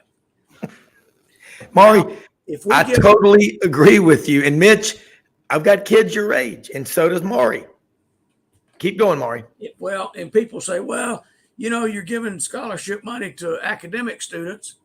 Yes, but their condition there is that it's a scholarship to Auburn University. It's not a scholarship to Bob Smith. Yeah. If she, who receives my dad's endowed scholarship, if she wants to leave Auburn, guess what? She gives up that scholarship. That's right. That's that Maury, mechanical engineer. I like that. Mitch, I know you got to get going, but Mitch, got to tell you, man, you're getting better every time you're on here. You're getting better writing. You're getting better in your thinking. But I'm going to tell you one thing. I do think Major League Baseball is growing in popularity because of college, but there are some things they got to fix. But Mitch, let people know how they can follow you, and we'll let you go, and we'll do it again next week.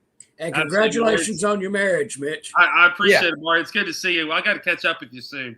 But you follow me on Twitter, MitchDavis_8, and at themitchdavisshow.com. Working on some big interviews, including the working on a date with Coach Fulmer and trying to figure out when he can come on the show and talk to him about his career, talk about a little Tennessee football. And as I leave you guys, go Caps. Hopefully we can beat the LSU Tigers this weekend. I'd love to go out to Omaha and go Southern Miss. And as I cover the Eagles this weekend in the Hattiesburg Regional, it should be a lot of fun. And y'all enjoy some good baseball, all right? All right, have a great day. Look forward to hearing about it, Mitch. Thanks so much. All right, Maury Gaston, stay on here with us. We're going to head over. This is one of the good guys out there as well. There's something about these Georgia folks. Now he did live in Auburn probably 6 years covering the Tigers. Jordan Hill covers 24/7 sports, covers Georgia Bulldog football, and makes a lot of sense. You say, well, who's the biggest rivals to Georgia? He says, Georgia's a big state, Rob. If you live in North Georgia, it's probably Tennessee. Live over near South Carolina, it's probably South Carolina or Clemson. Down in South Florida near Okefenokee Swamp, Moultrie, Waycross, might be Florida. You live over there east of Interstate 75 and south of I-20, might be the Auburn Tigers. But either way, back to back, they hope, national champions. But you got a great job. Right now, you're kind of like the guy that remember the movie Dumb and Dumber? The Swedish women's ski team said, we need an oil boy to go with us this summer. And he goes, you've got a great job. Tell me about those spring meetings down in Destin. Terrible place you had to visit last week. Definitely a real rough draw of the cards there for me. But yeah, it was kind of funny. Very busy start to SEC spring meetings, and then there was a lot of wait and see. And then the second to last day, Greg Sankey comes up there around 5 o'clock and says, we've got a plan at least for 2024. And essentially, the talking point that he had all week was that we want to land this plane. That was sort of the metaphor. We want to land this plane. And by taking the plan that they've got, staying with 8 games for 2024, I mean, I said they're in a holding pattern. They're just kind of circling above the airport, just waiting to see what they can figure out for the future. So, I wasn't terribly surprised that they did that.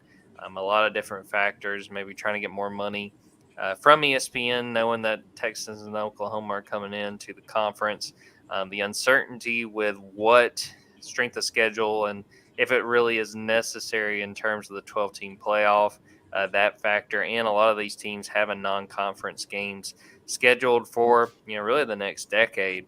I can understand why they did what they did. Now, I'm someone who wanted to see them go to 9 games, and maybe ultimately they do. But I get why they did what they did.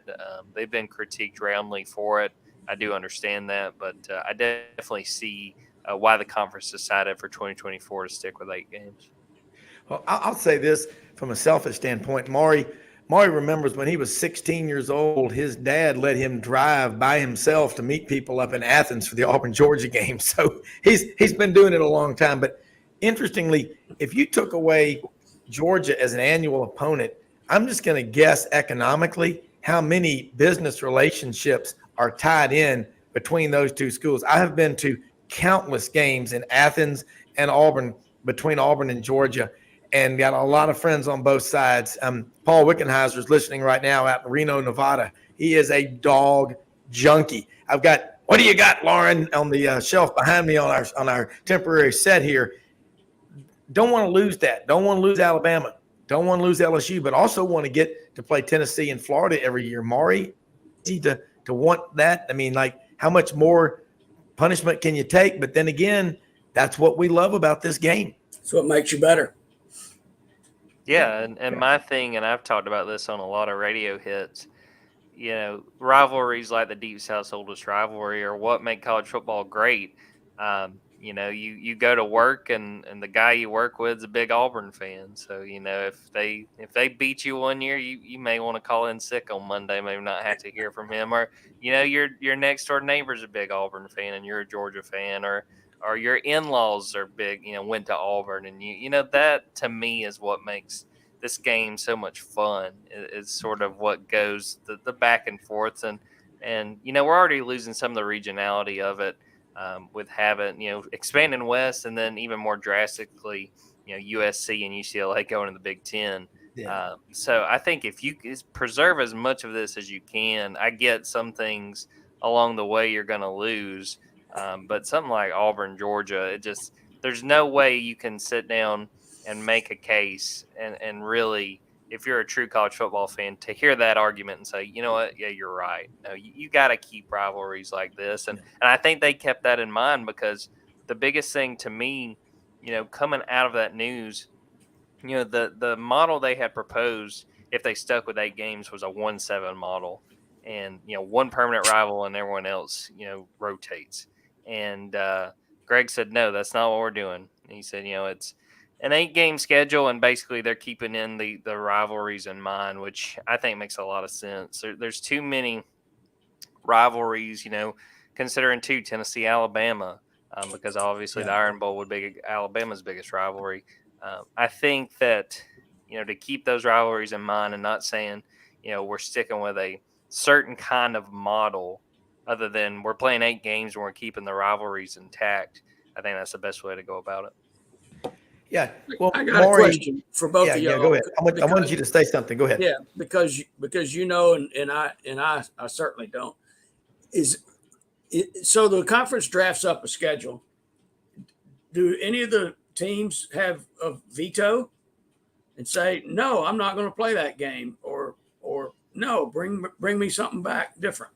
I don't think so. I think there probably will be discussion in the lead up to it, but I'm pretty sure once they've set the schedule, they hand it to the teams and say, all right, this is what you're playing. There may be plenty of discussion, and there might have been this past week in Destin of saying, because a lot of pushback that Alabama had when they were throwing out the 3 permanent rivals, they had a big problem with it being Alabama, Tennessee, and LSU.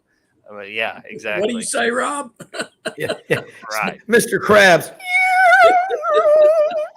I'm the only one that makes the schedule. You'll play Auburn, Tennessee, and LSU every year, or you'll be no longer working at the Krusty Krab. That's right. And the best thing Alabama's got going for them is they don't have to play Alabama. Yeah. They get to play each other in practice, though. That's a hell of a game. Well, my biggest thing with their critique is, one, they've been playing those 3 teams, for forever. And 2, let's not forget what Tennessee's been the last decade. There's no guarantee that Tennessee is going to be as good as they were last year. And I think they will be. But, I mean, for a while there, they were one of the worst teams in the SEC year after year. So, yeah, I mean, to answer your question, Maury, I think there's probably been discussion about the schedule. But I think once they set it, they say, all right, here it is. And you gotta work with what we're giving you. Yeah. And the scheduling, bringing in, I will say this, having been to Oklahoma and been to Texas, Jordan, I think people in the South are going to absolutely love it. If anything, for the entertainment, for the food, the music in Austin is legendary, but Oklahoma is pretty damn fun too. But they are like us. I mean, those people out there, because you've been to College Station. Well, you have not had to cover College Station. I have when I was in Auburn. Yeah, that's right. You did. And I've been to Texas a bunch. My first wife's from Harlingen down in the valley, Edinburgh, all those towns. Been all over Texas a lot. Not too much in way out in West Texas, but I think it's going to be a lot of fun. But the thing about Kirby Smart is he made a good point. It's a bunch of to do about nothing. And he goes, either way, you're going to play everybody twice in 4 years. But for Auburn and Georgia and Alabama, these iconic rivalries. And Keith Donovan, the historian for ESPN College Football, who's written a great book, The Missing Ring, about Alabama's 66 teams. He's a great college football mind. And I've got to get him on this show. But he talked about the TV aristocracy that we had back in the 70s. If it weren't for Georgia and Oklahoma in 1984 and Chuck Ninus and the College Football Association, we wouldn't have college football like we have today. So you can thank that. She was preceded by Jan Kemp at 1982 at Georgia, who that's another story for another 30 for 30. No doubt. And, it's going to be really fascinating because it's a week from today that the SEC is going to announce what these schedules are. And they're not going to give the dates. They're going to roll that out later, but you're going to find out the teams. And so I'm really fascinated. We're kind of just speculating at this point, but you would think, Georgia probably gets one of Oklahoma, Texas. And, do we see Georgia play Alabama in the regular season? I think that'd be the first time since 2020 in the regular season that they played. So it's added a nice little chapter to summer where, we have plenty to still write, but there's no games. We're kind of in the middle now between spring meetings and then SEC media days in the middle of July. That's where it's really like, all right, we're rolling downhill, getting ready for the season. So yeah, everybody's going to tune in next week. I'm sure every single team, Rob, is going to be pleased with the schedule they got. They're going to say, man, they knocked this out of the park. Thank you, sir. What a great job, Greg Stanky and everybody. Yeah. Thank you, sir. May I have another? I just got a picture from Wesley Duncan down in Fort Lauderdale, Florida. Grew up in Opelika.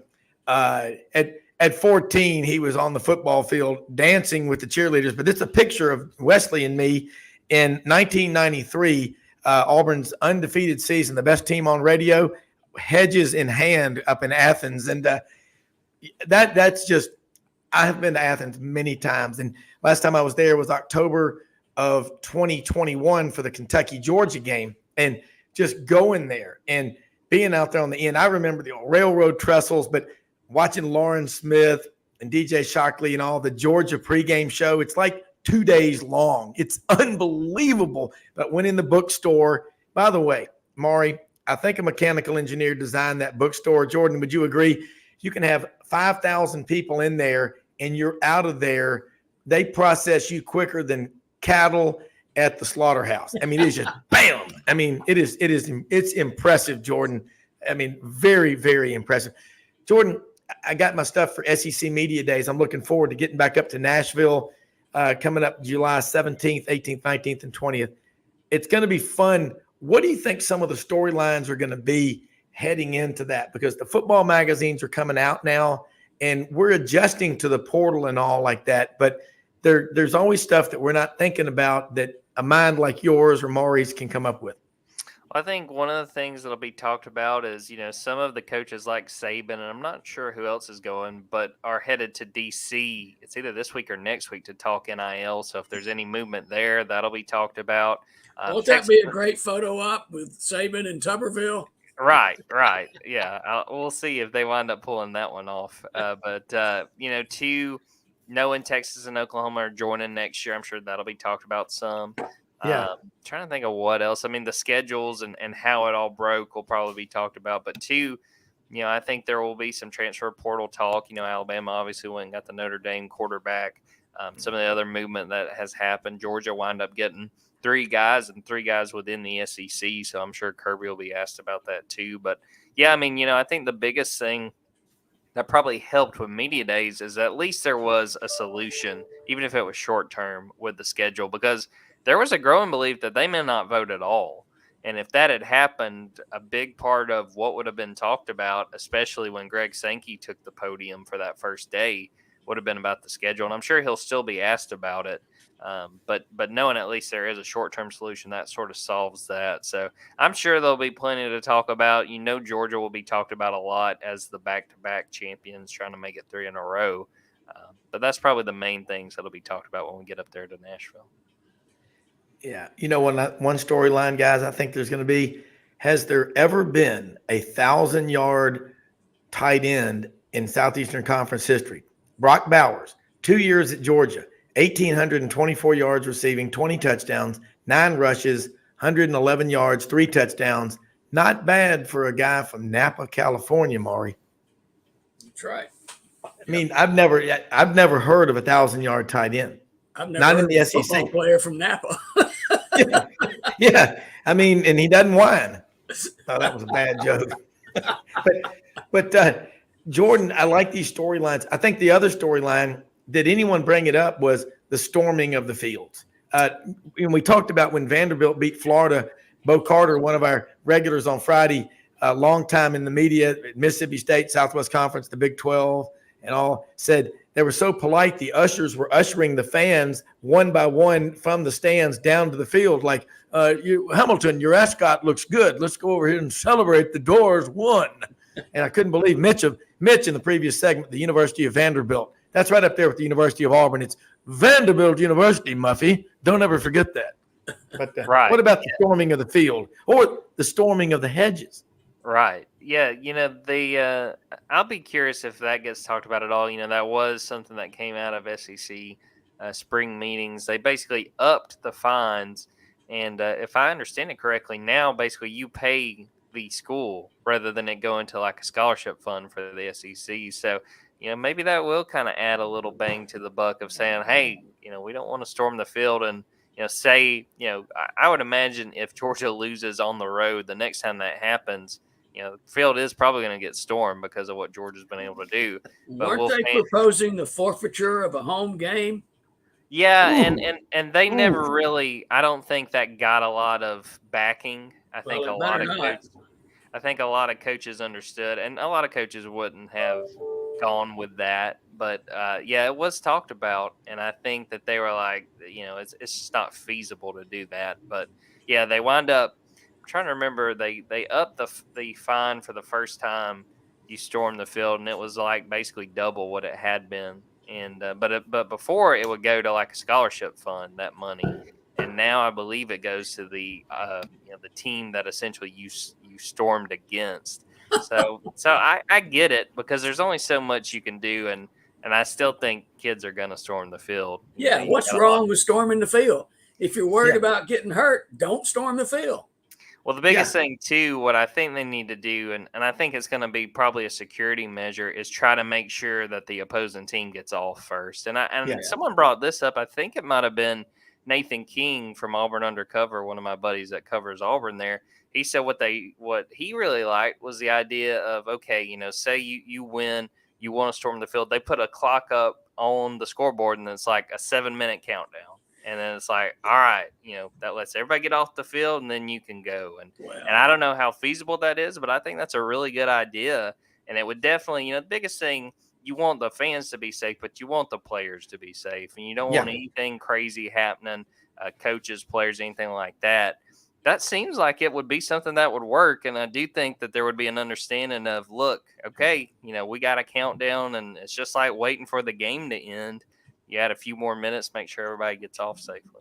Well, I proposed when that came out, a 5-minute cooling off period, because, you don't want what happened, like that girl that ran into Jermaine Burton when he was running off the field in the Alabama-Tennessee game, man. She wasn't, that was dangerous for Jermaine. I mean, no, I see where you're going.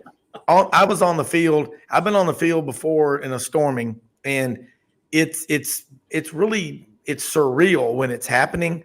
But Maury's right. If you're worried about getting hurt, don't go down there and get on the field. But a 5 or 7 minute, Nathan King, very smart guy. Why not do that? But Jordan, look, we've run out of time. Most often we see the face of Christ in the least among us, folks. We live in the greatest country in the history of the world. And rest in peace, Harvey Glantz, Auburn track legend, was the track coach at Alabama, passed away. He was one of my heroes growing up out of Phoenix City, won the gold medal in the 76 Olympics. He will live forever in Auburn fan lore and will be loved forever. But Jordan, great job as always explaining what's going on, storylines and whatever. Let people know how they can follow you. And Maury, you got to follow this guy on Twitter. He is constantly putting out updates. It's kind of like if you don't subscribe to the Athens Banner, Daily Herald, whatever, or 24/7 Sports, follow him. You need to, but you need to follow Jordan on Twitter because it's active and it's up to date and it's accurate. I appreciate that, Rob. Yeah, dogs247.com, on Twitter at Jordan Davis Hill. And we had a new recruiting reporter, Benjamin Wolk, who used to cover Auburn recruiting, and very excited. Ben has hit the ground running. And I tell anyone listening who wants to get caught up, we got a 60% off VIP deal right now, so hit it before it ends. Yeah, look, I mean, he's had a couple of years to rest with Harsin there, so he's going to be busy up in Athens. But, hey, great show, everybody. Thanks so much. We're going back on tomorrow morning. We got a full lineup. Until then, have a great day. We are out of here. Thank you.